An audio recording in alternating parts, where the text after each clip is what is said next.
100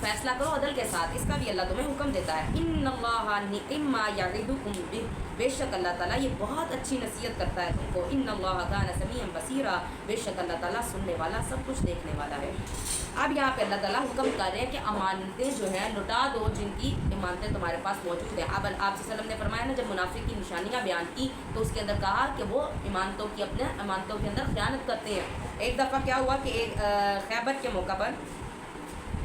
خیبر سے واپسی پر رسول صلی اللہ علیہ وسلم وادی قرا کی طرف روانہ ہوئے۔ جب وہاں پہنچے تو آپ صلی اللہ علیہ وسلم کا غلام مدعم آپ صلی اللہ علیہ وسلم کی اونٹنی سے پالان اتار رہا تھا، یعنی وہ پنڈ جس کو بولتے ہیں نا کپڑوں کے پالان تھان، وہ اتار رہا تھا کہ اسے ایک اندھا تیر لگا جس نے اسے قتل کر دیا۔ لوگوں نے کہا اسے جنت مبارک ہو، تو رسول صلی اللہ علیہ وسلم نے فرمایا ہرگز نہیں، اس ذات کی قسم جس کے ہاتھ میں میری جان ہے، وہ چادر جو اس نے خیبر کے دن غنیمتوں میں سے لے لی تھی جو ابھی تقسیم نہیں ہوئی تھی، اس پر آگ بن کر شعلے مار رہی ہے۔ ایک چادر کیا حیثیت ہے کہ ایک اس کو بھی اس نے چادر نے نہیں چھوڑا کہ ایک اگر آپ نیک ہیں لیکن ایمانتوں میں خیانت کر کے گئے ہیں تو ایمانت کی خیانت آپ کے اوپر وہاں جا کے بھاری پڑے گی۔ ایک چادر کیا ہوتی ہے؟ چھوٹی سی ایک چادر کیا حیثیت ہوتی ہے، لیکن انہوں نے کیا کیا تھا، اس غلام نے اس کو چرا لیا تھا، اس میں سے بھی غنیمتیں بانٹی نہیں گئی تھی لیکن اس کو اچھی لگی، اس نے سنبھال لی۔ غنیمتیں آپ صلی اللہ علیہ وسلم کے پاس جاتی ہیں پھر تقسیم ہوتی ہیں، لیکن اس کے تقسیم ہونے سے پہلے ہی وہ کیا کیا، خود لے لی۔ تو آپ صلی اللہ علیہ وسلم نے فرمایا کہ یہ اس کے اوپر آگ کے شعلے بن کے اس کے اوپر شعلے مار رہی ہے آگ بن کر۔ تو اس لیے کیا ہے کہ شہید چاہے وہ شہادت اسے مل جائے لیکن اس کو امانت کی معافی نہیں ملے۔ ہاں جی بالکل، ایمانت کی معافی نہیں ہوگی۔ آگے کیا ہے، اور یہ بھی آ جاتا ہے کہ شہید کے لیے ہر گناہ معاف ہے سوائے قرض کی۔ قرض بھی یہ ایمانت ہے کہ آپ نے ایمانت ہے، آپ نے لٹانی ہے، تو کیا ہے قرض آپ نے دے کر جانا ہے۔ اور آپ سے فرمایا کہ اللہ تعالیٰ اس شخص کا قرض جو ہے اس کے اندر آسانی کرتے ہیں، اتار دیتے ہیں، جو اس نیت رکھے کہ میں نے قرض کو اتارنا ہے تو اللہ آسانی کرتے ہیں اس کے قرض اتارنے میں۔ لیکن جو شخص قرض کو مارنے میں، قبضہ کرنے میں کہ میں نہیں دوں گا، اس میں کا ارادہ رکھتا ہے تو اللہ تعالیٰ اس کے لیے مشکل ہی بنا دیتا ہے، وہ قرض پھر اتار نہیں سکتا۔ اور کاروبار میں پیسے لینے بھی ہیں اور دینے بھی ہیں، تو اس کی ڈیتھ ہو جائے تو پھر اس میں کیا کرے؟ مطلب کاروباری میں کہتے ہیں نا کہ لین دین ہوتا ہی رہتا ہے، ہاں جی، تو اس میں امانت کیا پتہ چلے گا کہ کس کو دینے ہیں کس سے لینے ہیں، تو اس کی ڈیتھ ہو جائے وہ نہ بتا سکے، وہ نہ بتا سکے کہ میں نے کسی کے لینے ہیں، دینے ہیں یا کسی کے میں نے دینے ہیں، تو وہ جو میں نے پہلے بھی بتایا تھا جو لینے والا وہ خود ہی آ جائے گا کہ بھائی فلاں نے میرے دینے تھے، کیونکہ جس کے پیسے دینے تھے وہ تو نہیں چھوڑے گا نا، وہ تو آئے گا مانگنے کے لیے۔ تو اس کو اگر نہیں بھی پتا کہ وہ فوت ہو گیا تو وہ آئے گا اس کے اہل و عیال کے پاس، اس کے ورثاء کے پاس آ کے کہے گا کہ مجھے فلاں کا یعنی کہ اس نے میرے اتنے پیسے دینے تھے دے دو۔ اگر تو اس کو پتہ چلتا ہے یہ فوت ہو گیا تو اگر وہ معاف کرنا چاہے، وہ اتنا سخی دل کا یا اس کے پاس ہے وافر یا اتنا زیادہ لاس نہیں ہو رہا ہوتا تو وہ معاف کر دے تو اس کے لیے بہتر ہے۔ لیکن اگر دینے والا بھی، ہاں جی وہ قرض ہی ہوا نا، قرض ہے نا، اگر قرض پڑ گیا نا، ابھی اس نے کاروبار میں پیسے لیے تھے، ابھی وہ اس کی جو چیز اس کا انٹرنیٹ کوئی کام کرنا تھا وہ نہیں کر کے دیا، تو وہ جو ہے اس طرح کہہ لیں کہ کسی مزدور نے مزدوری کے پہلے ایڈوانس میں لے لی ہیں تو اس نے مزدوری ابھی کرنی تھی، پوری مزدوری نہیں کی، تو اب وہ اس کی اولاد تو مزدوری نہیں کر سکتی، اولاد اس کی ہے تو وہ مزدوری نہیں کر سکتی، وہی شخص کر سکتا تھا جو فوت ہو گیا، تو جس کی مزدوری کرنی تھی وہ آ کے یا تو اپنے پیسے واپس مانگ لے کہ بھائی اتنی اس نے مزدوری کر لی تھی، اتنی رہ گئی تھی، یہ میرے پیسے اتنے واپس بنتے ہیں واپس دے دو۔ اگر تو وہ معاف کرنا چاہے وہ معاف کر دے تو بہتر ہے، کیونکہ وہ آگے یتیم بچے ہوں گے تو ان کے لیے اگر معاف کرے گا تو اس کے لیے صدقہ خیرات کا ثواب ہوگا۔ جی، یا ایھا الذین آمنوا، اے لوگو ایمان والو، اطیعوا اللہ و اطیعوا الرسول، اطاعت کرو اللہ کی اور اس کے رسول کی، وَأُولِي الْأَمْرِ مِنْکُمْ، اور اس کی جو تم میں سے حکم دینے والا ہے، فَإِن تَنَازَعْتُمْ فِي شَيْءٍ، بس اگر تم جھگڑے میں پڑ جاؤ کسی چیز پہ، یعنی کسی چیز میں تمہارا تنازع ہو جائے، جھگڑا ہو جائے، فَرُدُّوهُ إِلَى اللَّهِ وَالرَّسُولِ، اور بس اس کو لوٹاؤ اللہ اور اس کے رسول کی طرف، ان کنتم تؤمنون باللہ والیوم الآخر، اگر ہو تم ایمان لاتے اللہ پر اور آخرت کے دن پر، ذالک خیر واحسن تاویلا، یہ زیادہ بہتر ہے تمہارے لیے اور کیا ہے انجام کے لحاظ سے زیادہ احسن ہے، زیادہ اچھا ہے انجام کے لحاظ سے۔ اب یہ ہے کہ اللہ اور اس کے رسول کی اطاعت کرنی ہے، اور ان کی اطاعت جو تمہارے اوپر حاکم بنا دیے گئے ہیں۔ آپ صلی اللہ علیہ وسلم نے فرمایا کہ اگر تمہارے اوپر کسی غلام حبشی کو بھی یعنی کہ بنا دیا جاتا ہے تو اس کی بھی تمہارے اوپر فرما برداری واجب ہے، تب تک جب تک وہ تمہیں اللہ اور اس کے رسول سے مخالفت کا حکم نہیں کرتا، یعنی کہ جو دین اور اسلام سے ہٹ کے کسی کام کا حکم کرتا ہے تو وہ تم نے نہیں ماننی، ویسے تمہارے اوپر حکم ماننا اپنے جو اوپر سر، جس طرح آج ہمارے وزیر اعلیٰ اور وزیر اعظم ہیں ان کے قانون جو انہوں نے بنائے ہوئے ہیں ہمارے اوپر واجب ہے ان کو ماننا، لیکن جب وہ ہمیں اللہ اور اس کے رسول سے ہٹ کے کسی بات کا حکم کریں گے تو تب ہم اس کو نہیں مانیں گے. یہ ہم کیونکہ سارا فیصلہ اللہ اور اس کے رسول کا ہے. اور ہمارے پاکستان میں اکثر و بیشتر قوانین اسلام کے اکارڈنگ ہی بنے ہوئے ہیں. اندر کچھ ہیں جو اسلام سے ہٹ کر بھی بنے ہیں, اس کے اندر علماء کرتے ہیں کہ اس کو ہٹائیں اور ان کو دین پہ لے کر آئیں. لیکن کیا ہے, جس طرح سے یہ آگ والا مسئلہ ہمارے ملک میں آگ کا قانون ہے, حالانکہ اسلام میں آگ کا کوئی قانون نہیں. کسی اولاد کو آگ کر دینا اپنی جائیداد سے, اس کا کوئی اسلام میں نہیں ہے قانون, لیکن ہمارے اس میں اس کا قانون بنایا ہوا ہے. جی پھر اگر تمہیں کوئی جھگڑا کوئی سمجھ نہ آئے, عام معاملات میں بھی ہے, اگر تمہیں کسی چیز کی بات کی دین میں سمجھ نہیں آ رہی کہ بھائی یہ کیا کام, ہمیں اس کی نہیں سمجھ آ رہی کہ کیا کام ہے, اس میں کیا فیصلہ لیں, تو کیا ہے اس کو دین سے ڈھونڈیں. اللہ اور اس کے رسول کی طرف اگر جس ٹائم آپ سے وسلم موجود تھے تو آپ سے وسلم کے پاس لے کے آتے فیصلہ, لیکن اس وقت ہمارے اندر آپ سے وسلم موجود نہیں, لیکن آپ سے وسلم کی تعلیمات قرآن ہمارے پاس موجود ہے, تو ہم ان کے پاس جائیں گے, ہم ان کے سمجھنے والوں کے پاس جائیں گے, علماء کے پاس جائیں گے. اگر علماء آپ کو غلط طرف کہتے ہیں کہ غلط اپنی طرف سے کوئی بات بتاتے ہیں کہ بھائی میری پیروی کرو, تو وہ اس کی پیروی نہیں کرنی, اس میں بھی آپ نے قرآن حدیث کی پیروی کرنی ہے. علماء کے پاس جانے کا مطلب یہ ہوتا ہے, ہم اکثر فتویٰ لینے جاتے ہیں اس لیے کہ وہ دین اسلام سے دیں گے. اگر وہ دین اور اسلام سے ہٹ کے کوئی فیصلہ بتاتے ہیں آپ کو, تو آپ کے اوپر واجب نہیں اس کو ماننا, کیونکہ ہم نے اس کو لٹانا ہے اپنے کسی تنازع کو, جھگڑے کو اللہ اور اس کے رسول کی طرف, قرآن اور حدیث سے, آپ وسلم کی سنت سے اس کا طریقہ ڈھونڈنا ہے. سبحانک اللہم و بحمدک, نشہد ان لا الہ الا انت, نستغفرک. تھوڑا مطلب چھوٹا نہیں